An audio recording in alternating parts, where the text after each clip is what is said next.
24 November সোমবার ভোরে মুম্বাইয়ের জুহুর নিজ বাড়িতে শেষ নিঃশ্বাস ত্যাগ করে বিদায় নেন ধর্মেন্দ্র। 5 দশকের বেশি সময় জুড়ে ভারতীয় চলচ্চিত্রে তার উপস্থিতি ছিল শক্তির, রোমান্টিকতার ও জনমোহনের এক অনন্য সংমিশ্রণ। তার মৃত্যুতে বলিউড যেন হারালো এক পুরো যুগের প্রতিনিধিকে। 1935 সালে পাঞ্জাবে জন্ম নেওয়া ধর্মেন্দ্র সাধারণ পরিবার থেকে উঠে এলেও স্বপ্ন ছিল আকাশ ছোঁয়া। 1960 সালে চলচ্চিত্রে পা রেখে মাত্র 1 বছর পর শোলা और শবনম দিয়ে পান প্রথম বড় সাফল্য। সেখান থেকেই শুরু তার হি ম্যান অফ বলিউড হয়ে ওঠার যাত্রা।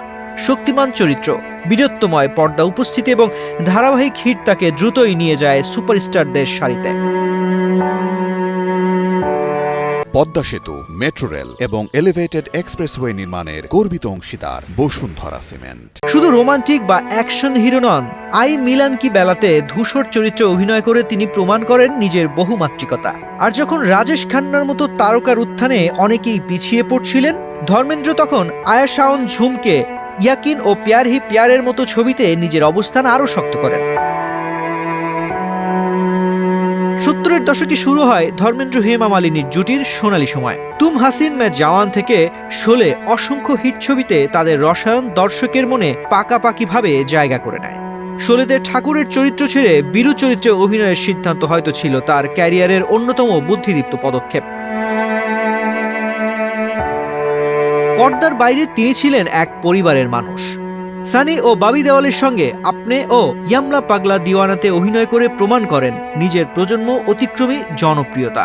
2000-এর দশকে জনি গাদ্দার ও লাইফ ইনে মেট্রোতে অভিনয় করে নতুন প্রজন্মকেও মুগ্ধ করেন তিনি। 2023 সালে মুক্তিপ্রাপ্ত রকি আর রানী কি প্রেম কাহিনীতে শাবানা আজমির সঙ্গে তার পুনর্মিলন ছিল বিশেষ আলোচিত।